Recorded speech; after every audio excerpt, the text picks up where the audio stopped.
Hey everybody, what is going on? I am Maximus Rex, and this is Big Baby Reviews. Check out my comics, Big Baby and Star Crasher, on KINGCOMICS.CA. Check out my other videos on my YouTube channel, KingComics2021. Check out my Instagram, MaximusRex13, and check me out on Facebook, MaxRex and or Big Baby. Today is Kirby Monday. I am joined by Nick. That guy, Nick. This guy, Nick. Well, this guy here next to me. And we are looking at some Kirby comics. It is Monday, so it is Kirby Day. And we're looking at the next issue of the Fantastic Four. This is issue number 6. My first kind of comments I mentioned to Nick before we actually started shooting. I see a lot of, it's been mentioned that Mike Allred is a huge fan of Kirby, and more specifically kind of early Fantastic Four stuff, I guess, in and around this period here, because I do see personally a lot of influence from Kirby on Mike Allred's art, and this looks a lot like where he's taken a lot of that from. The way he does the folds, the big bold line on the contour, just kind of that early 60s classic look. Again, there's still a bit of the leftover feel from the 50s. Still getting a funny shot, I gotta say, of Reed Richards, Mr. Fantastic. Like that. It's pretty funny, and like you will notice that over the course of the series, there's less and less of the stretchiness and just more of the brain. But pretty sure I've talked about that before. Dr. Doom on this cover already has kind of a wardrobe change from last issue, so I guess they've already figured out. We talked about it, how he kind of looked like an assistant of some sort, or like a squire or something, with his medieval costume and the thing that was hanging over the top, and the cape obviously makes him look a little more majestic. He is the king of Latveria, or the emperor. I don't know exactly what he calls himself, but definitely a slightly more regal look to come mixed in with the medieval that will become a little more sci-fi maybe over the course of a few issues in Fantastic Four. So starts off with a pretty cool shot of the Human Torch. He's not quite synthesized the look. Still looks a little bit like the 1940s Human Torch in the depiction of fire here, but slowly but surely we're getting that texture here, and the face is going to become more defined. Still wearing trunks. He is, yes. No character can be seen to maybe be naked, so always hinting at underwear for these characters, again, that look sleek and possibly could be confused for being naked. Wouldn't it be funny if the Human Torch was just, no matter what, anytime he flamed on, whatever he was wearing would just burn off, so he would actually be flying around naked all the time. It's more realistic, man. Obviously, I'm kidding. Well, don't they make a thing where his costume is fireproof? Well, they've got, the unstable molecules is what the Fantastic Four have, right? And that's why they're like Mr. Fantastic's costume. Mr. Fantastic's costume will stretch with him, right? Because the molecules are unstable. So yeah, I mean, it's a comic book explanation, but I like to think the Human Torch is flying around naked, honestly. So we get kind of a schematic shot of what is it? Is it called the Baxter Building at this point? Was it? Is it? I'm not sure. It doesn't. But it looks kind of odd that you got rockets, missile. Oh well, listen, it's in your building. It's the Cold War. You can never be too safe. Those dastardly Russians. It's even colored red to indicate that it's for the Reds. Everyone's building bunkers, and Reed's building missiles. It's the height of the Cold War. Mr. Fantastic is a genius, so for sure he's building weapons against Russia. The comics didn't touch too much on that. Here and there, they didn't play it up too much. The early years, no. Later on, when it comes up, yeah. It becomes more of a trope or a setting. The Cold War becomes a setting for future stories. Oh, all through this decade, yeah, the 60s. Yeah. So now I feel like the inkers changed on this issue. So now the thing all of a sudden looks a little bit different. Looks a little more doughy. It's not colored. It looks like dough to me, right? Like it looks soft. And I guess that's why it didn't stick around, that look. Because no, I don't think Colette is inking these issues. Here's another one of those like hilarious foreshortened Mr. Fantastics. Again, this drawing to me is somewhat hilarious. I feel like you always see him without his legs. Well, like I said, it avoids drawing the complicated bits you don't really want to draw. Exactly. Like this is, I kind of read the sequence earlier. Mr. Fantastic is responding to a fan who's in the hospital. So he just, from the Baxter Building, stretches out all the way to this kid's hospital room. Like, Jesus. That's pretty damn funny. It's kind of like last last issue when he was stretching from one pirate boat to another, right? It's like he recycled that move here. This is kind of just a fun shot to think of Namor like just swimming around with the dolphins. This feels like when you're on vacation and that's the instructor. Yeah, I feel like this is one of those, when they talk about how Marvel slightly humanized superheroes more than DC, like, although it's Namor and he's swimming with dolphins, like he's not always up to superhero-y things, It's just like just seems like he's having a good time with the dolphins, not in any weird way that we know of. Well, that I've heard stories, but I'm not going to get into that. So before Doctor Doom had the shark helicopter, which I thought was pretty cool. Now he's got something that looks maybe more like a kind of a World War II plane, maybe, or a jet of that era, or just about. Spitfire. Yeah, and then boom, he can also just, it's not really explained, but you see in the next scene that he's also able to use it underwater. So again, those sci-fi kind of aspects of the early 60s moving their way into the storylines. A lot of the stuff you would see in those, the Marvel cartoons, obviously, but I was a big fan of this video cassette when I was a kid. It was Birdman, and also, I may have mentioned this before, and the Galaxy Trio. They were like two, kind of like the Galaxy Trio is very similar to the Fantastic Four.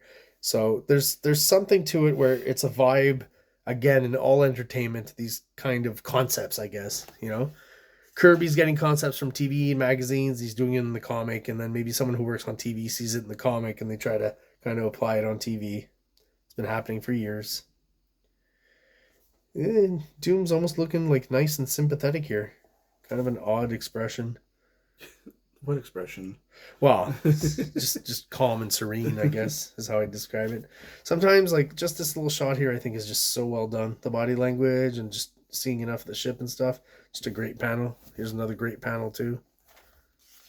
Good stuff.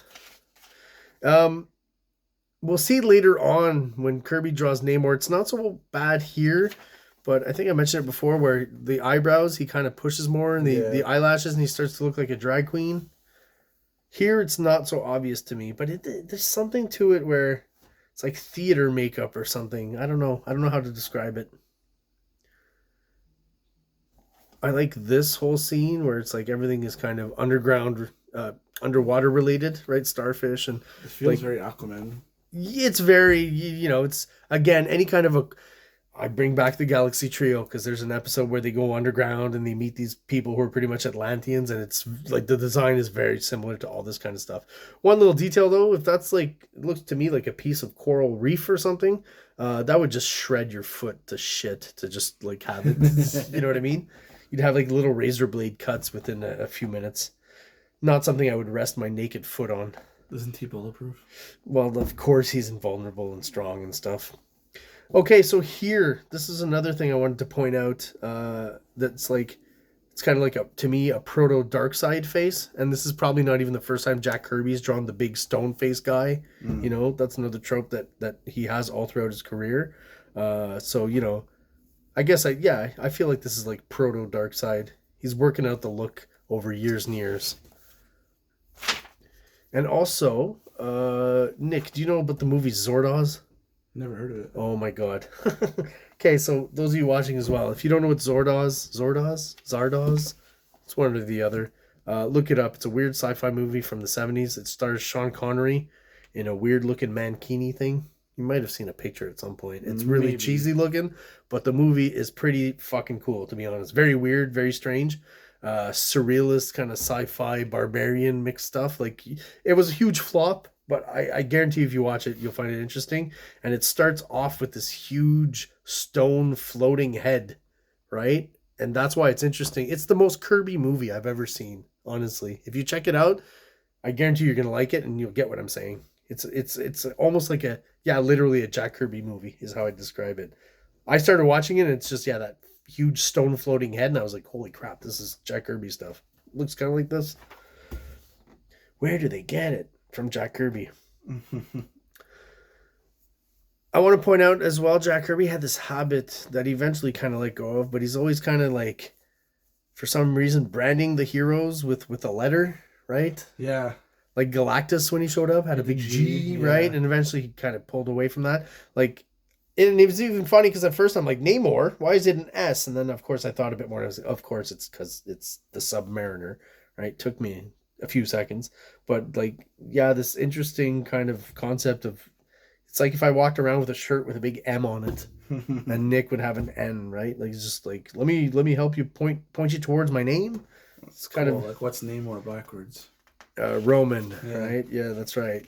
Well, that's also the name of the Namor ripoff that Rob Liefeld created for Image Comics. Roman? He's basically Namor, but he called him Roman. Wow. So this is, it's full circle. Yeah. What an interesting look, though, eh? Like this big bulbous head. Which came first, Spock or Namor? Namor, yeah, Namor for sure, because he was around World War II. Like, I was gonna say, eyebrows, right, and the ear, like I wouldn't be surprised if someone saw the comic and took inspiration from it for sure. But yeah, Namor's been around since World War II, like 1939, 1940. Yeah, pretty much. He had the pointy ear and the eyebrows. Yeah. If you look at who created it, I think his name is Bill Everett, if I'm not mistaken. You can look. Remember, like they did a version of it in Marvel's, Alex Ross, but it's actually a story for when the Human Torch and Namor are fighting back in, like I said, World War II times. Yeah, for sure. Namor's, I don't know if I noticed, I mentioned it, or anyone noticed, but his underwear are red in this issue. That's an interesting choice.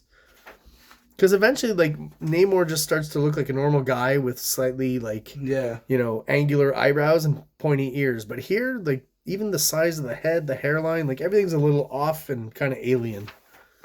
And interesting, I guess, is what I would say. Oh, and this is where they start to establish, I suppose the identity of the face in this photo. I do. Now give me that portrait. It belongs to me. So they're starting the Namor love triangle, I guess. Yeah. See, here's a part where, like, physically I find this doesn't look quite as goofy with Mr. Fantastic using his powers this way. Almost like a snake, I guess, like a coiled snake. I think it kind of works here. More so than some of the other stuff we saw. Those eyebrows. He's got the drag queen eyebrows.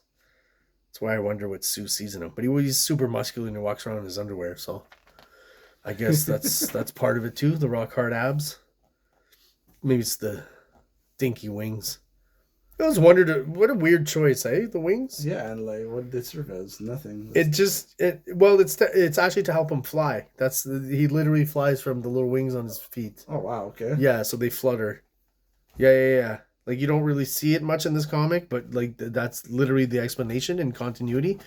And I'm like, he's super strong and invulnerable, but no matter what, it looks like you just walk up to his ankles and like break those wings off, right? Yeah. I guess not, but like it just makes him look weak. Like, it's an odd choice, right? I guess it helps him swim too. Isn't that the Greek god Hermes or something? For sure the inspiration comes from there. Yeah. Also the Flash, right? Like is from that. Yeah. Sometimes he's just like, listen, here he looks, I can see it, he's kind of handsome, and all of a sudden, boom, he's like hideous. Pretty damn ugly, because he's always straddling the line between hero and villain, right? Very rarely that heroic. This is a cool scene. So the ship kind of starts, the whole ship, the building starts, I guess, taking off into space. They're not triggered by Doctor Doom. There's your explanation. But this shot here, I think, is super awesome. Holy crap, yeah. The perspective of it. Planes? Yeah, so we're starting to see that extreme perspective, New York. Like, where do you get, like, you have to look at a map for that. Oh, for sure he looked at a map, because I was actually paying attention to it, and I've been to New York a few times. This is down here is where, like, World Trade Center and stuff is. The Statue of Liberty is probably somewhere around here. Here's Queens, Brooklyn. This bridge goes to I don't know if it's called Ellis Island, but it's all a bunch of old folks' home. It's where they used to put the sick people. Ellis Island is where the sick people and the immigrants, right? I don't know what it's Then called. there's another name for this one. This is like where they used to put quarantined sick people when they would show up. And today it's all like old folks' home and hospitals and dying people. But there's a bridge, and you could take like a cable car that's attached to a cable all the way here. It's not Coney Island. No, Coney Island is something else. No, I specifically remember this is like, it's where the Green Goblin fights Spider-Man in the first Spider-Man movie. Okay. Yeah, it's the cable car, brings you to the island, and I went with my nephew last time I went to New York, and I got screwed because I thought the thing kept going to the other side because we were going to Queens. And it actually stops there. So we like, okay, well, we'll stay in. He's like, no, you got to pay another fare to go back. We're like, ah, damn it. Wow. So we got out. We had our little kick scooters. So we kind of looked around the island. And I swear, we looked around kind of the bridge. We kind of turned around here. And when we got just past the bridge here, there's a ferry. I'd never taken the ferry in New York. So, all right, let's take the ferry. So we took the ferry. Brought us like Queens. Poof, there we go. It's pretty cool. That's crazy. Yeah, I didn't know that. And it's cool because I see all that when, I kind of know the geography of New York now. So, all right, let's talk about the comics. Sorry about that, guys.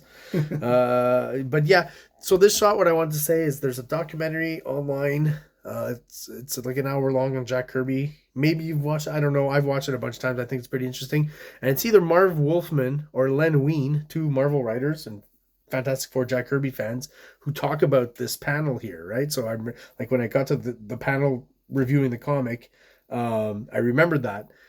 And I just wanted to point out, as great as the documentary is, while he's talking about this amazing shot and he's describing it, they're not showing this shot. They're showing this one. And I'm like, not that that's a bad shot, but it's not what he's describing. So some small nerdy gripe about the documentary. You're describing something very cool, and this is, super awesome. Again, not that that shot is bad that we just saw. Where is it? Is it that far back? Yeah, right here. Not that it's bad or anything, but, this is way cooler. Anyways, enough pontificating. So I'm not quite sure what Doom's strategy here is to bring them into space, but that's what he does. Yeah, the planes, just the added detail of the planes, I think is cool. It adds that extra layer of depth. Yeah, it's a nice little detail. So, second time the Fantastic Four make it to space, right? Obviously, the first time is their origins and stuff, but now we're already kind of moving slightly more into the sci-fi world, which is cool, which is what the Fantastic Four really is going to become, right? There's superhero-y aspects to it, but really they're more like kind of a sci-fi family. Again, I always feel that's Lost in Space vibe. And he's still not cheaping on the storytelling. He's doing the 9-panel grid. Kirby never really broke out of that. He always, as crazy as the artwork got, he rarely, a little bit in some of the 80s New God stuff he did. And even Captain Victory, I think he really pushed some of the compositions. Yeah. But here it's still pretty classic kind of layouts. And here's another page where I feel we're starting to get like that Kirby that we're looking for, the extreme foreshortening, the super dynamic, the close-up, the manic expression on the face, This is like, no one else does this. This is 100% a Kirby sequence. And then we get back to some more classic sci-fi illustration. That ship to me looks like a 1950s ship, very much inspired by jets. Yeah. Or a lot of them looks like rockets, right? Rockets. That's it. Yeah. That's the space age. It's kind of similar to even like European stuff. I have like some Tintin comics when they go to the moon and stuff. There's a similar kind of 50s-esque design to the ships that Kirby eventually, like I said, is like, he's not going to be doing like 50s or 60s ships anymore. He's going to be doing past, exactly, like stuff, past that, like just even into the future already, kind of. I don't know how else to describe it. Always thought this was a nice little bit of body language. Great panel, the background, perspective, him kind of straining there. Pretty well done. See, this is the stuff Mike Mignola looks at. Look at that panel. Hey, Kirby Crackle. Yeah, but like there's a Mignola thing going on with a lot of shadows. Obviously, Mignola wasn't around, but again, this is where Mignola gets influence from Jack Kirby. This looks a little more like Doom that we know. Yeah, I didn't think that. I hadn't really honestly noticed the costume change from last issue to this one as much. Just going through the book real quick, but yeah, I mean, pretty quickly the design changed, and he does look more majestic, more menacing, right? Little less, again, assistant-like. So that's pretty cool. He catches an asteroid out. Woohoo! Just surfs an asteroid, and the building is put back in its place for continuity purposes. There we go.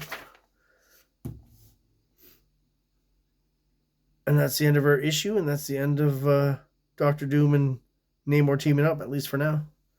So there you have it, guys. That's the end of the video, I'm going to thank everyone who's subscribed and still watching. I really appreciate it. Those who are not subscribed but are watching videos, please do so below. It only takes a quick second for you. It really helps the channel out, helps us grow and get out there to other people who are interested in comic books just like we are. So everyone out there, thank you for watching. And Nick, stay frosty. I'll accept that. Like, subscribe, like, subscribe.